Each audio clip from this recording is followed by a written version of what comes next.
Hello, my name is Delilah Cordova, Visibility Creator here at Omnipresence Studios. We expose the world to our interviewees' unique products, services, and books, and we also help in their journey to go from undiscoverable to visible in a digital world. I am currently on a mission to conduct 100 author interviews, and we're talking about all things books, from publishing to new authors, and don't forget marketing. I would like to welcome you to our show, Marketing and Coffee, where authors come to get inspired and experience. Hey authors, you finished your manuscript. What do you do next? If you would like to learn more about being featured on my show, go to marketingandcoffee.com. And without further ado, meet our next awesome author. Hey everybody, it's Delilah Cordova here, and I am for the office interview. Yay! Today I'm with me Sherry Leclerc, and she's author of The Great Escape, and also started to write a novel and obviously as an author. And I guess questions make sure you in the comment below and heart and like and give us love today, especially for Sherry. This is the first author interview, right? Okay, your sound is breaking up on me again. Well, I don't understand. It was like fine a minute ago. So. Oh, I just thought that this is your first author interview. Yeah. So go ahead and tell me about yourself and your book. Did you say tell me about yourself? I can't really hear you very well. Oh no. Every time. But yeah, go ahead and tell them about you and your book and how the how you go and yeah, okay. Okay, like you didn't hear anything after tell us about yourself and your book, so I'll start with that, I guess. Well, obviously my name is Sherry Leclerc, and actually I published the first edition of my book last August, and now I have a second edition of the same book coming out actually in a few days. So, and it's The Guardians of Eastgate, and it's a fantasy novel based in a world called Sterenvar, and there are seers and shifters and sorcerers and magic and all the fun stuff that comes in a fantasy novel. So I guess it's a classic good versus evil trope, that kind of thing.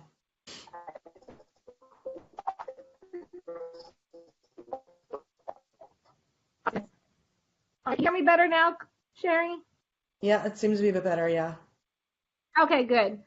Well, so your book is a fantasy novel, and like you said, it has all kinds of, fantasy deals. John says Sherry has great audio. Yay! Oh, good. That means my new microphone's working good. That's good. Yeah, right? Yeah. So with your novel, being as it's your first one, how did you feel when you were getting it written and getting it out to the world? What was the thought process? I want to know a little bit about the backstory. Well, like I said, this is a second edition, and I published it first only in August, so it's kind of weird how it happened with me. I think when I wrote the first edition, it was like I had this idea in my head for like 20-something years. I'm not going to say exactly how long, but for 20-something years, and I really wanted to get it down on paper. So I think the first time through, I just kind of like pantsed it and just wrote it, and then afterwards I went back and I'm like, okay, I should add more of this and I should do more of that. So I think the first time I was almost impatient to get it out, and just to kind of get it out there because it's been kind of sitting in my head for. And then afterwards I sat back and I'm thinking I could do better, I can improve that. So, which is why I'm having the second edition come out. Along with the fact that I also found an artist, an illustrator, to do the covers for the rest of my series. And I figured redo the first one, make it all uniform. So I took that opportunity to actually improve stuff on the interior as well. So yeah, but for me it was like I just really wanted to get it out there because it's been in my head for so long, So.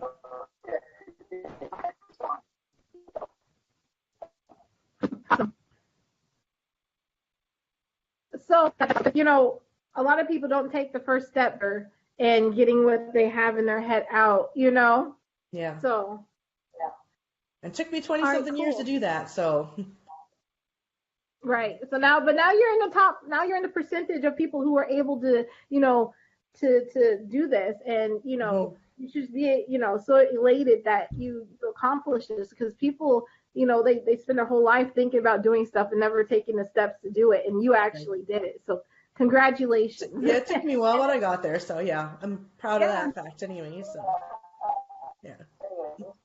Yeah, two books within a year almost, right? Yeah. Well, yeah. So Who that's does two editions of the same book. I get added like 12,000 words, but I'm also probably about 80% done the first draft of the second one in the series as well. Nice. And about 25% done the third book of the series. So it's kind of funny how that happens. Can you tell them, like, can you show them the book and the cover? Do you have a picture or the book with you? Just a second. I should have had that ready ahead of time. I'll show you the cover for the new one. Just give me a second. I wanted to note the artwork of your cover because it is beautiful artwork. Well, no, this picture in my background is from my cover. So yeah. The artist actually made it so I could like actually get it printed. So it's like as a print, which is awesome. Yeah. Let me just find the cover art. I should have had this prepped ahead of time. Oh, my bad. No, because you're right. But the cover, was there anything like special about the cover that people might not know about it, or anything that's hidden? Because I see like on the right by where she is, there's like a darker shadow. That is a black wolf with blue eyes, and that is a wolf shifter, who is like her companion. So. Oh, it's so cool. All right, I'm gonna reach out here.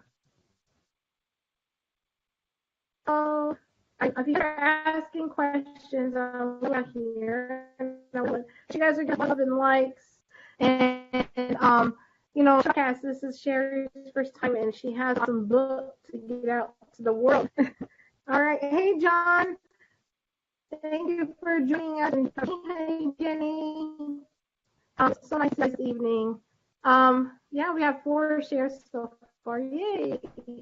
I'm sorry I'm doing this, but like taking so long. Let's see this. This is my first cover. That was my first cover. Oh, you put it on your... I put it on my phone because I don't have a physical copy. I have a physical copy of the first one, but not the second one right now. Because the second one I'm waiting on a proof to be sent to me. I wanted to know because the artwork was so beautiful, and then the illustrator who did it, what's her name? Adana Willow Raven. I hope I said her first name right. Because I really only talked with her like online. So. Well, it's so hard to find a good, book cover artist. Especially if they can do an illustration like that. That illustration is beyond. Yeah, it's awesome, and she's done some great stuff for me since, like the maps and everything. So nice. I did a map too. So, and she did that, and she did it up in a promo with a book cover and my bio and stuff, which was great. Nice. How much did she? Well, I don't want to get out. She has got different packages, so it depends on what you want, right? So. If you're enjoying the broadcast, let us know, and Jerry's gonna get her book cover because the art. I want to make sure that when you guys go and see it, that you'll know that this is her book cover, and that it's just. I want everybody to take a look at it because it's beautiful. As you can tell in the background, she has her book cover there too. But anyway, while you're looking for that, what can I ask you a question? Sorry. Yeah, I have it on my tablet. Oh, there we go. Nice. Oh, it's so pretty. And that's. I know it's kind of shiny because of the tablet, but Yeah. But anyways, that's kind of it's what it looks like. Is it backwards? It's backwards to you, isn't it? No, I can see it straightforward. It looks nice. It's hard to notice the black wolf in the back. I thought you did a great job with the black wolf because it's really hard to get details when you have like a black animal. So hopefully when Right, you guys, if you guys actually see the physical cover, you'll notice like how well she did with that. So that was great. I right. was happy with that. And how much detail was in it. It's a beautiful book cover. Yeah, I I love it. Yeah. Awesome. So yeah, let's go ahead and get into the questions. I just now everybody knows about you and about your book. And Jim says it's really nice. Thank you. All right. So my first question of the day. Does writing energize or exhaust you? Um, I say writing energizes me. Like, I have a busy life, so sometimes it's hard for me to actually fit in the time to sit and write. So what Mhm. happens sometimes is I'll come home and I'll be tired and I'll be like, okay, well, I want to try to get a little writing done. And next thing you know, my husband's going, it's like, honey, it's 1 o'clock in the morning. You should probably come to bed. So, I mean, it really gets me going. I really enjoy it. So, yeah, when I do actually have the time to sit and do it, it's easy for me to kind of to get into it and stuff, right? So, and it's like I have these stories, like they're not just words on a page to me, like they're the stories in my head. So, you know, I find them pretty exciting that way. So, almost So the like a last movie. few interviews I've had, people have told me that their characters speak to them. That's why they can't sleep at night. Is that the same for Yeah. you? Oh, yeah. I have like 4 or 5 notebooks floating around, and I always have one by my bed just for that reason. Because otherwise, I'd be like, I gotta write this down before I forget. But no, yeah, I always have notebooks all around me for that reason. Yeah. That's so then what is something that a character has told you?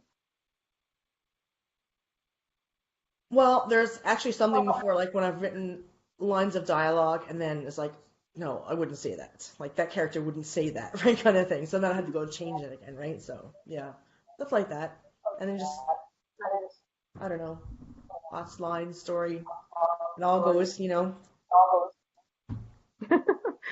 I always wonder that because everybody's like, "Oh, my characters talk to me, wake me up at night or this and that." And I'm like, "Okay." One of the questions I wanted to ask somebody was, "What exactly are the characters telling you I don't when they actually wake have you up?" conversations with my characters like some writers do, but like it'll be a sense I'll be writing and I'll be writing either a dialogue or something they're doing, and they'll be like, no, that doesn't fit, right? So yeah. But it's a good. I mean, it means you have a good sense of your characters when that.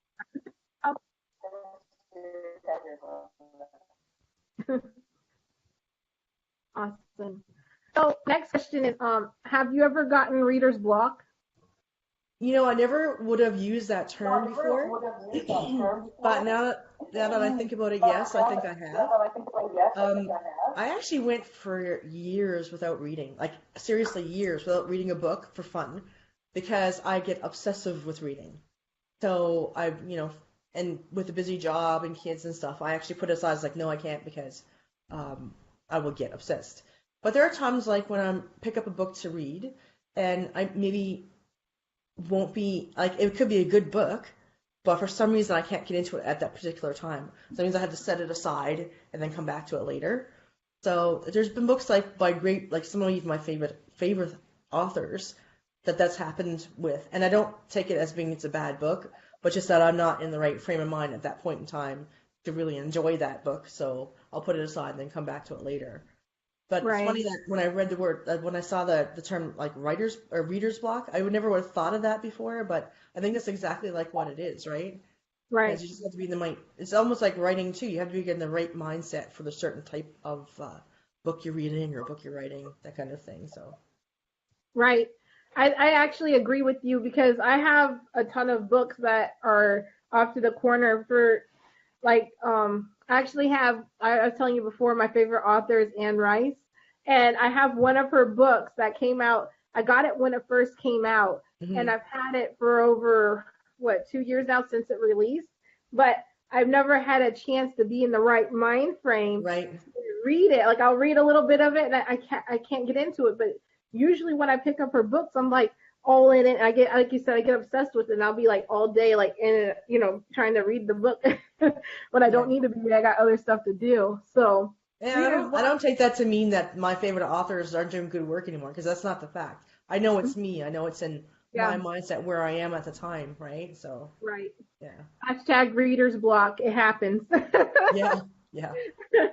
It happens. So don't worry if you have reader's block. Just remember it's all in your mind. Just put the book down and we'll come back to Come back to it. it. The same thing with writing too. So Mhm. sometimes you just gotta put it aside and then come back to it. So, yeah. Yeah, yeah. Like I said, I've had it for like 2 years now, and I'll pick it up sometimes. I'm like, yeah, I gotta read it. I keep it by my bed. It's been there, and I'll pick it up and I'll start reading it, and I'm like, I just can't get into it. What's wrong with me? Sometimes when that happens to me, I'll switch genres, like, because I also like romance. So hmm sometimes I'll just switch to a different genre for a bit for a book, and then I can come back to it after. It's almost like fresh, I don't know, fresh mindset or fresh start kind of thing, you know? Right, Almost like right. cleansing your reading palette or something. So, Nice. So then, you have so many books in the works, right? With the Guardians of Eastgate.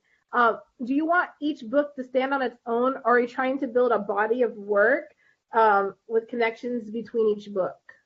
well, this particular series will definitely be interconnected because um, the original idea was just such a big idea to me. I'm like, I'm either going to write a really, really super long book or I'll have to divide it up. So what I decided to do was to divide it. It's like Mhm. they're like almost like parallel timelines, but they're from different characters' points of view.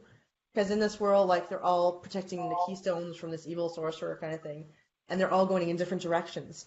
So I thought, rather than try to do a whole bunch of different points of view in one book and have it a really long book, I would break it up into smaller books and just kind of tackle it from each character's point of view at first, which I think works well because that means I can spend more time developing each character, letting the readers know about the character, uh, world building, which I think is interesting as well with the different characters because you get to see the world from their different perspectives as well, right?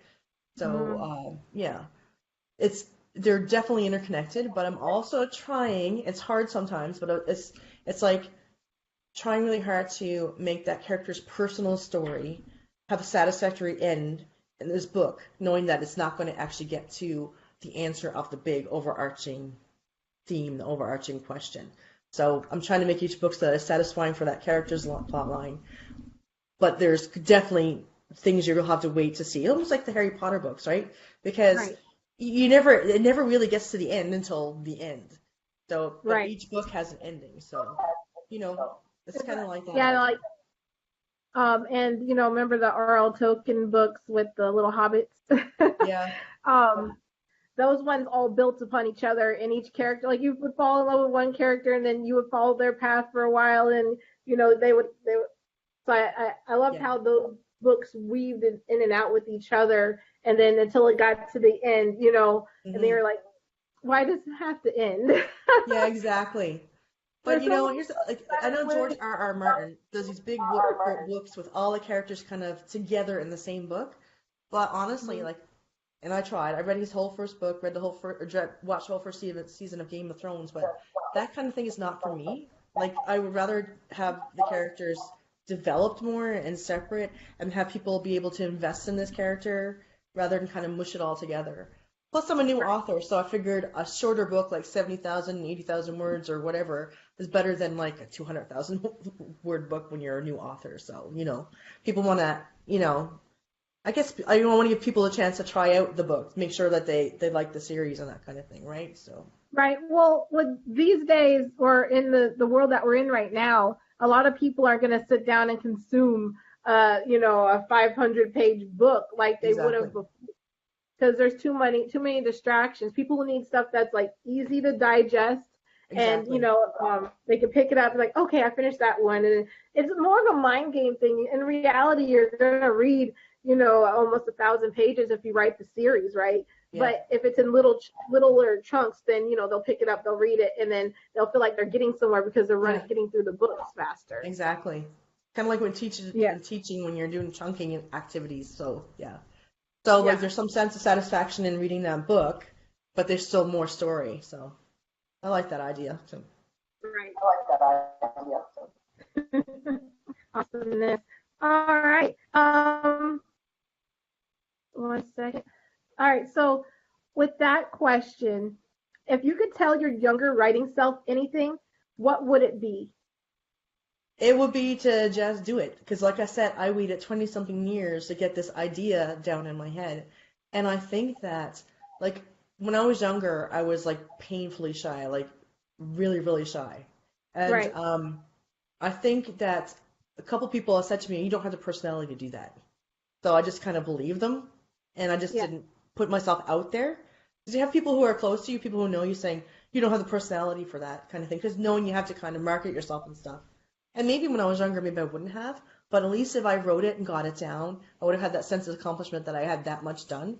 Um, and, good practice kind of thing. The more you write, the better you get. So it would have given me more time for practicing anyways, at the very least, right? So, yeah. Right. I wish I'd done it. I would have just done it, right? Right. That's a lot of that's really hard when you're growing up and you don't have people who are like, they're telling you that you can't do that when in reality you really can if Yeah, you put your mind to it. You can, it's like law of attraction. You give your whatever you give your focus, energy, and attention to is what you're going to give back, whether it be positive or negative. yeah. I think now that I'm older, it's like it hit me at one point that I didn't do this because people told me I couldn't, but in the meantime, it's who I am. So it's almost Right. like denying who I am because somebody told me I couldn't be that, which is kind of silly, right? So, Yeah, and it's a little messed up that people would hold other people back, yeah, especially when they're so talented.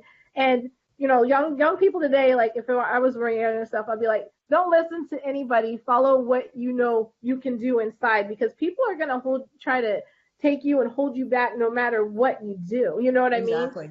And 9 times out of 10, it's out of jealousy and it's out of trying to keep you back so that they can be forward.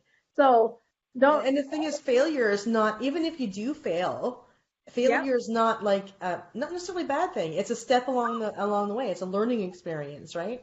So You have you learn things from it. So you have to fall and crawl before you can get up and walk. And you got to make those mistakes, and you got to start. Like with me, I'm a serial entrepreneur. I have so many. I've done so many marketing campaigns, and some of them are awesome, and everybody worked well together. And then some of them is just like, why did we even try to do this? And it fails. right.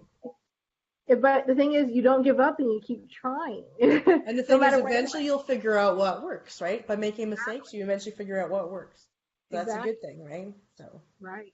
Nice. I like that we had that little conversation. So any of you younger writers who happen to be watching this, go ahead and keep doing what you're doing, because you never know. In a few years from now, you're gonna have your public, or your work in the public and be published and have a message and be able to, have something at a younger age where people are, now like me, I'm 30, and then I don't know how old Sherry is, but you're not gonna older regret. You than know what I that, mean? so.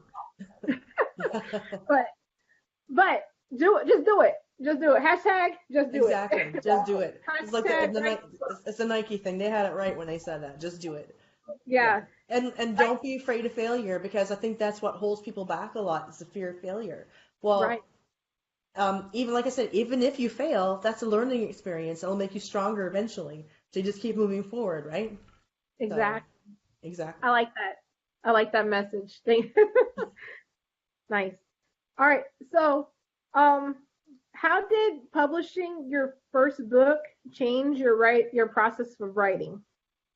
Well, like I said, because I had waited so long, I was just like pantsing it. I was like, get it down, and stuff. And I think that I had this fear that if I tried reading about writing or publishing or anything ahead of time, and I actually thought too much about the grammatical aspects and stuff like that, I think I worried that I would lose my creativity. Um, and Hmm. to a degree, I think that's also valid to some degree, because my second book in this series is taking me longer to write. But at the same time, I think that it'll be more sound. My first draft will be more sound, without having to go back and making all the big changes I made from the first edition of my first book to the second edition. I'm kind of aware of those things now. So like just having a plan in my head ahead of time, having that outline down, having in mind, you know, the structural part of it. So yes, it kind of slows down the creative part because you're thinking more about it as you go, Mhm. which is not always a good thing because writing is creative and editing is logical. So it's hard, right? When you're it's hard to kind of separate the two. But I mean, yeah. But like I said, it's a slower process for me now. But at the same time, I think that the first draft, for example, is going to be a stronger first draft than my first book was. Right. Yeah. I think that was great information there that you can give out to anybody who else who is in the same work dealing with the same issue that you're doing right now with publishing and editing. It's great to hear those type of experiences from authors. Hmm. So, do you have any advice about editing and publishing that you would like to share? Oh, I got tons. I started writing a blog on my website because I was like, okay, I'm going through all these steps and I'm learning so much. And when I started out, I had no clue, and I made a whole bunch. What I think, looking back at it, I'm glad I went through the process because I learned a lot. But there are a lot of things I would have done differently now that I've learned some stuff. So I started writing like a blog, like um, one of them was a difference between self-publishing, assisted self-publishing, and traditional publishing, and all the steps involved in publishing and marketing a book. Like it's not just about writing. Like it's if you just want to Right. put your book out there in space and just be happy it's there, that's fine. But there's like so much work involved. Like you don't know it when you start out, right? So Right. I would say if you don't think even if you don't think you're in that right frame of mind or in the right position in your life to go through all those steps and put that much time into it, it's still worth your while to actually get your book down on paper, right? To just do it, just get it out Right. there. And then when you're in the Right. right spot, you can go ahead and do the rest. But it's a process. Like writing is like I put a picture on in one of my blogs, a picture of an iceberg. Like writing is like the tip of the iceberg, and the marketing, the publishing, and everything else, and editing, all the rest of those steps are the stuff that's hidden underneath the water. So, Right. but like I said, if you want to encourage younger people, I would have said just do it when I was younger too, right? So even if you only Right. get to the tip of the iceberg right now, you know, eventually you'll get to the rest of it when you're ready. So, Exactly. yeah. And everything happens in its due time, especially if you're trying to self-publish and do things on your own. And Hmm. at this point, with social media being the main deal for marketing your book on, because it's supposed to be the easiest, but not really. No, no. But But there's so many you tricks too, like gotta, even just keywords and SEO and all this stuff. Like I had no clue about any of that stuff, right? So right, it's a steep learning curve. So right, if you actually want to go that route, you kind of need to be willing to invest the time and the energy and the money or whatever that you have to put into it. But like I said, don't let that discourage you from, if you're not in a position to do that, don't let it discourage you from writing because that's the important thing right there. So yeah. exactly. And then, also to go along with that is I always say that, social media and marketing is 95% relationship building, Hmm. 5% selling. If people can understand that concept, they'll sell more. They think that because it's not leading directly to sales, that's a waste of time when it's not. You're got to No, build up those relationships, then that know, like, and trust factor with your book and with you before people are going to go and be like, okay, well, I'm going to go buy all of your stuff or buy right, something. You know what I mean? right. So don't ever think like everything that you're doing is for a waste of time because not content is content as long as it's out there Well, and I tell you, people I was see it. never so much into social media before as I am now. But Yeah, that's true because you want to build a rapport with people who are going to read your book, right? So, right. That's critical, especially if you're using social media in your marketing strategy. yeah. Because how they know to go read your book over all the big names in the big publishing sites. Like even Amazon will rank, those in big publishing houses before yours. You know what I mean? Yeah. So how are you gonna reach people to read your stuff if you don't build relationships with people? Because nobody knows who you are.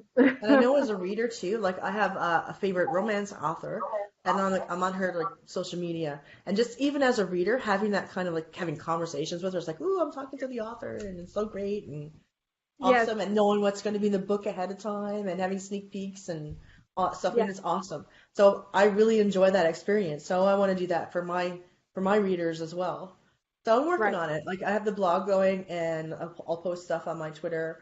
Um, but yeah, I mean, like I said, I'm way more into social media now than before.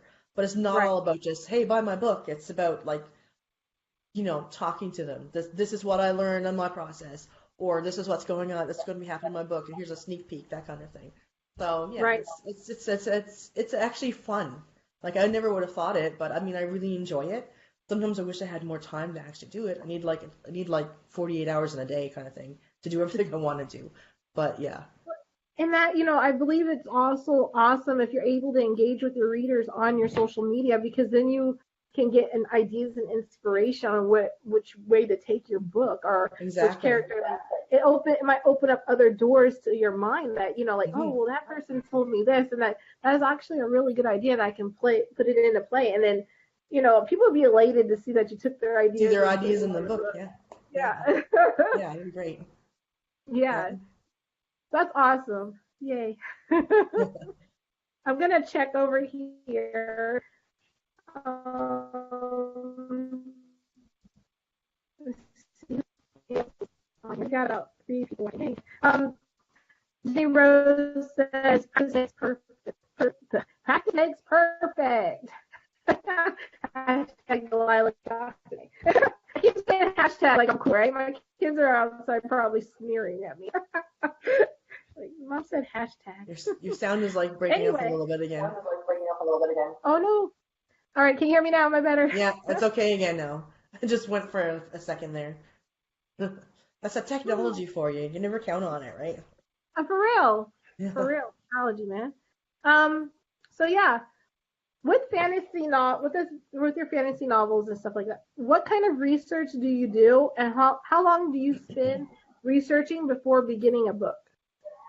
Um, I think I don't just do research before a book. It's research like in the process as well.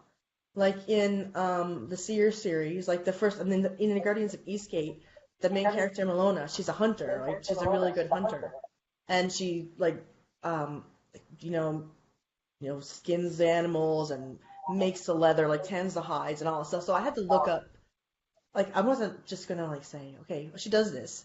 So I wanted to give a little bit of idea of the process. So I researched pretty much like how you tan hides and stuff like that, and stuff you can do with it and stuff like that. So I did that for her. I also researched castles because the whole idea is the keystones are in a keep, and the keeps around the keeps, each keeps are built a castle, and then there's the castle town outside of that. So I actually researched some like medieval castle ideas to see which ones would work best for my books, and using being able to use a proper castle tech terminology is pretty cool too, right? So it's stuff like that. Like it's about the world building, it's about the characters, it's about what they do. Like I'm not going to be good at the same kinds of things necessarily that all my characters are, but if I'm going to write about it, I need to have some kind of working knowledge of it. So having to look that up, right? In my second Right. book that I'm not done writing yet, I was trying to decide how fast a dragon could fly a certain distance. So I was trying to think of comparable animal. I know I looked it up online. There's actually stuff online about it. People have actually written stuff about like how fast this dragon could fly and stuff like that. So I pretty much compared it to like an eagle and then kind of adjusted accordingly, kind of thing. So yeah, stuff like that. So then, did you consider weight, size, and Yeah. like I mean, how there's big obviously are these your creatures are dragons? magical too, and the fact that, for example, the dragon shifters eat a lot, like they're always snacking because they need the energy to be able to fly long distances and stuff all the time. So yeah. So how big are your dragons? Well, in my second book, they're not actual dragons. So the idea is that they had been killed out, kind of thing, right? But they're dragon shifters, which I'm going to develop further and later in the books. So keep reading, you'll find out more. Anyways, but in the meantime, they're dragon shifters, so they're like human shift into dragons. So they could be between, like, say, a horse or two horses, like kind of thing. That size. Obviously, the shape was different, but in my mind, it's about that size. So they're not huge like real dragons would be, but they're still like obviously bigger than humans. So Right. Well, because when you're shape shifting, well, in my mind, when you're shape shifting, you got to expand your body to a whole other element. right, But like in some movies or books or whatever, it'll be like a poof type fairy type deal where all of a sudden they're like big. When they Yeah. shape, like their body like morphs into it, or Yeah. they just like. Well, the way I describe it in the book is kind of like it's like a mirage, but their body is expanding. It's not like poof in a puff of smoke kind of thing. They're actually expanding. So yeah. Okay. And that's the other thing. I looked up armor for that book as well for the second one, which is not out yet, but it will be soon, hopefully. Different types of armor, and obviously the size made an important distinction there too, because there's a metallurgist in my book who actually made a type of armor for dragon shifters that could expand when they shift. So obviously it had to be, a size that's not too big. But then of course there's a whole fact that when they shift back, now all of a sudden they have this armor that's too large and has to be reset kind of thing. So right, it's kind of like. For some reason, I picture a pregnant woman, like they're expanding as they're getting the stretch marks too, and then like going back to size, and then like it's just. Now their clothes is too big. What are you going to do about it, right? They have to cinch it and stuff, right? So yeah.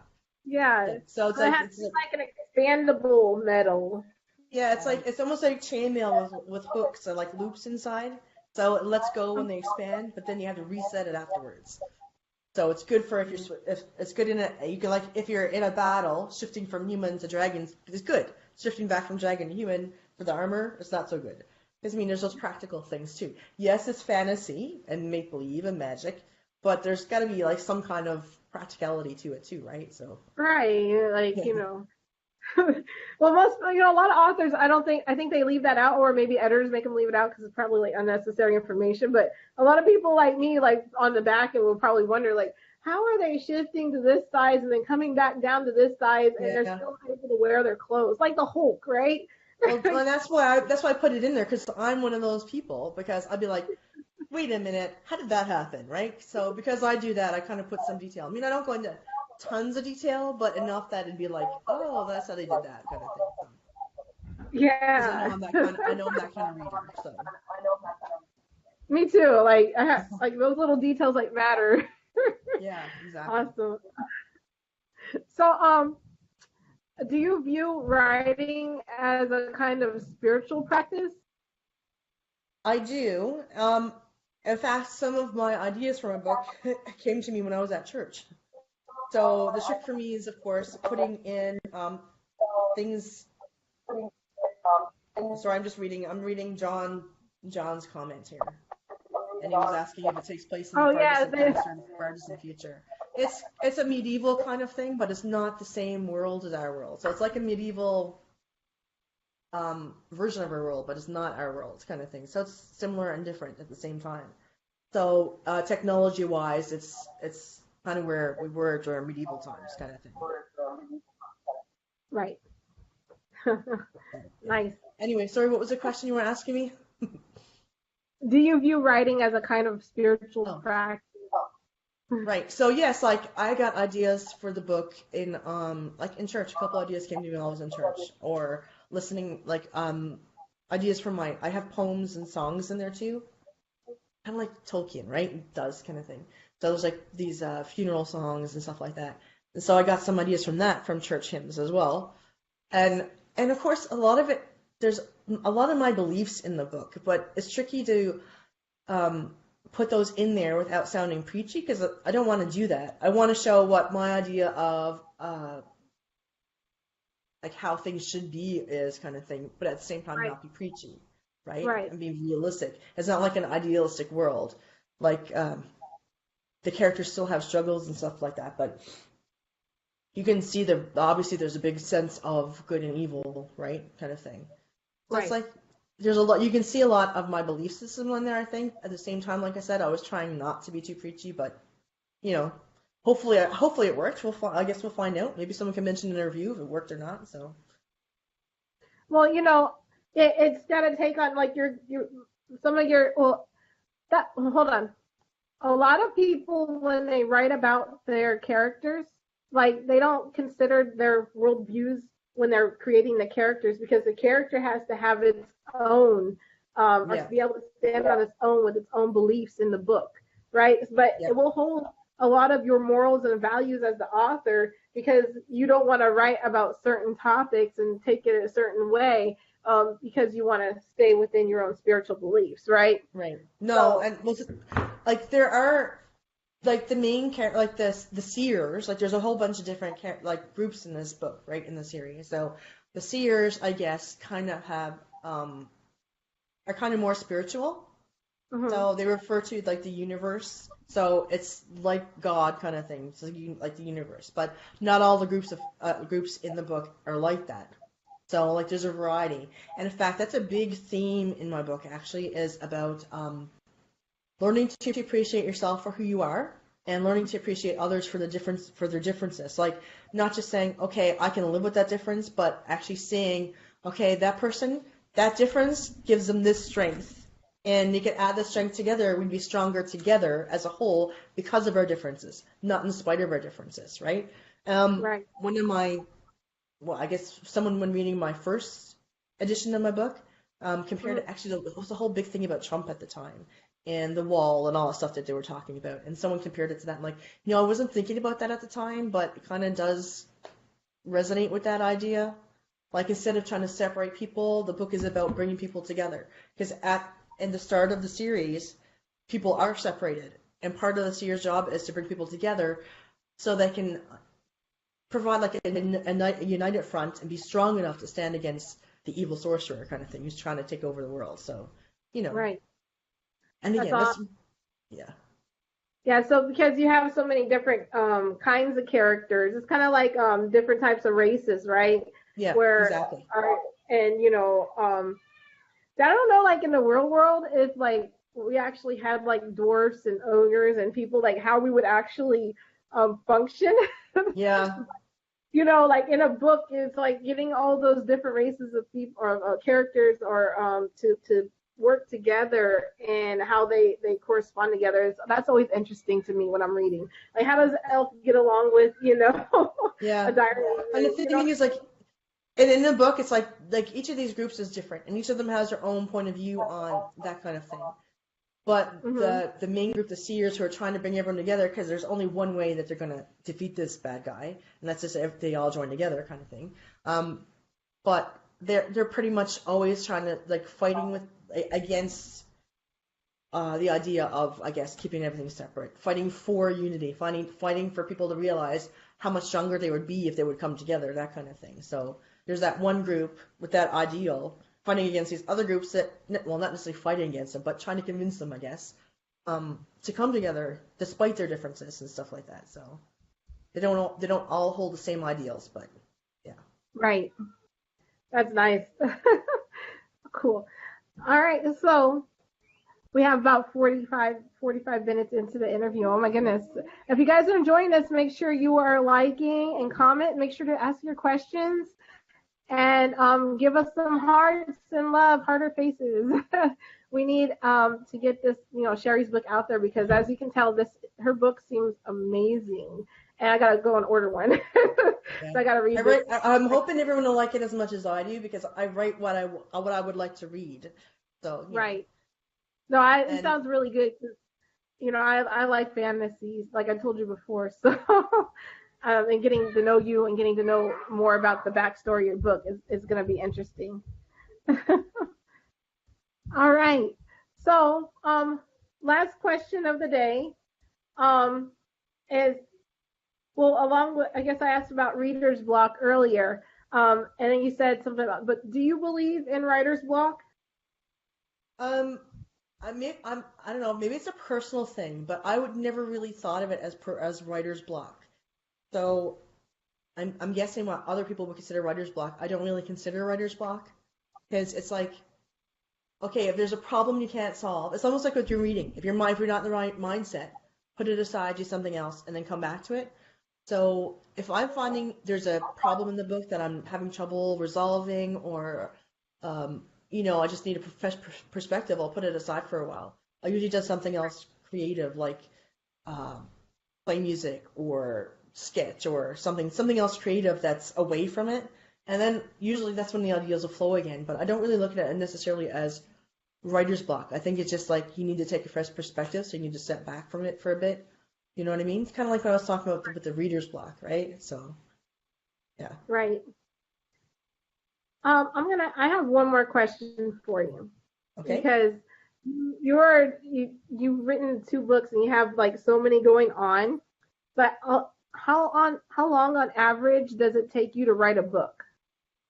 Well, the first edition of my first book I wrote in like 2 months. Like I said, because I had these ideas floating in there.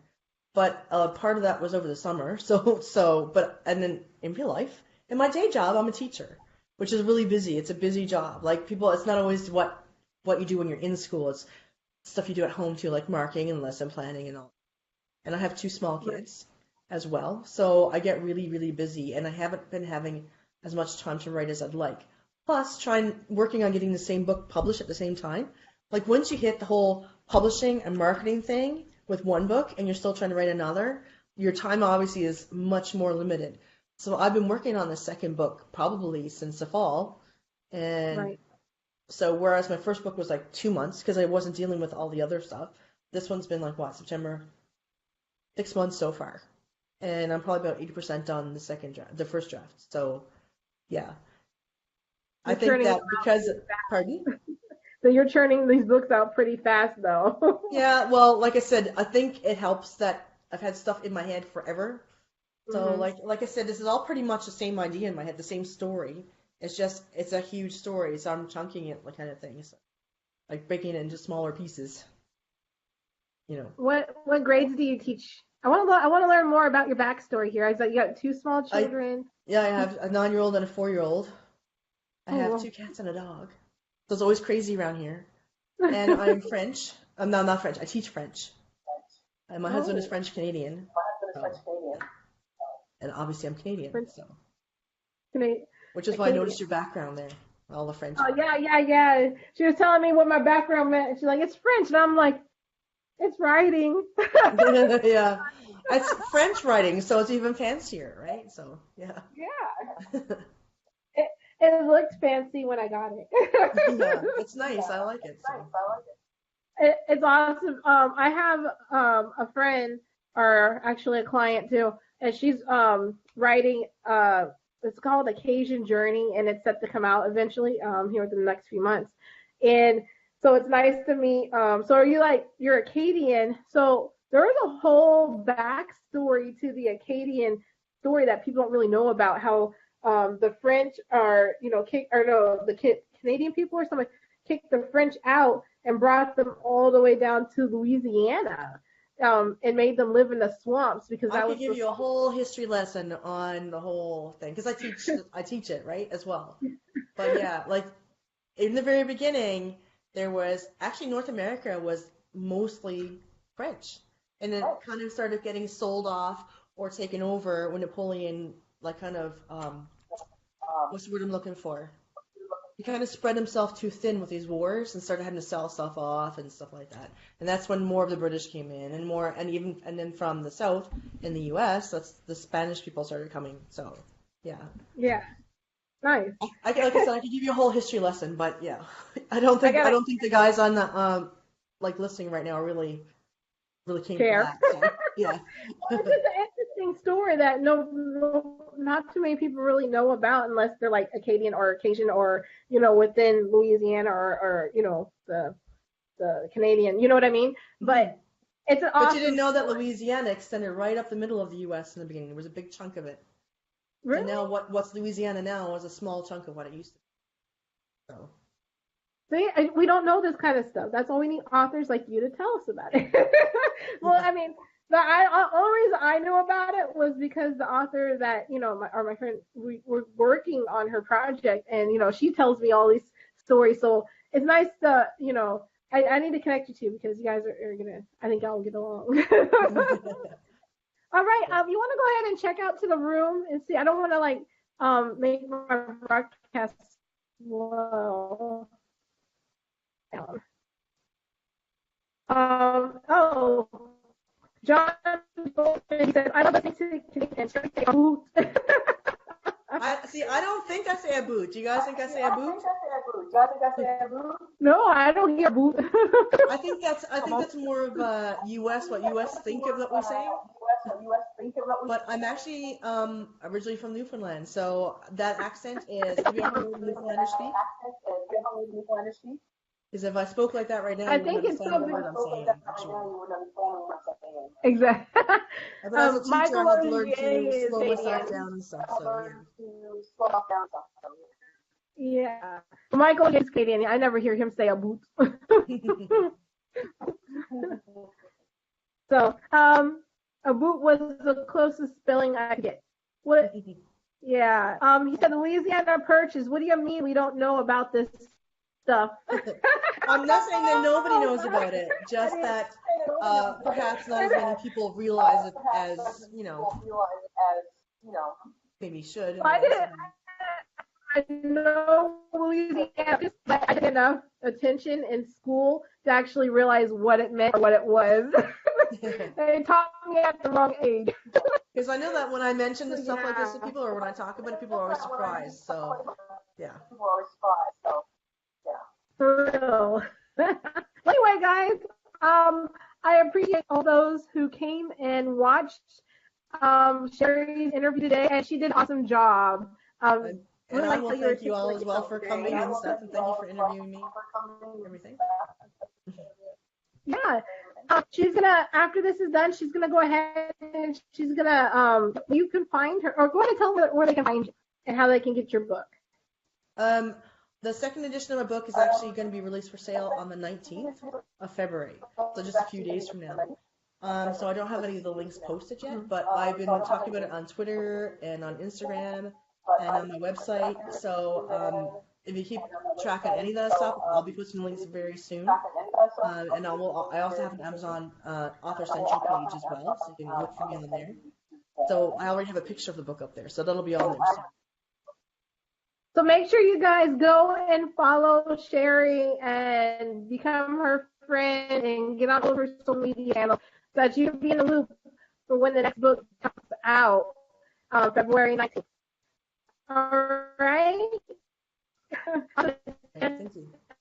She's still throwing those at you, right? And yeah, guys, as always, thank you for showing today. I appreciate it. Bye.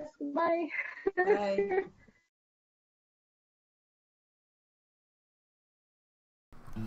Hashtag support your author by leaving reviews. You can visit this author's book at the link above. Make sure to subscribe and ring the bell to receive our notifications.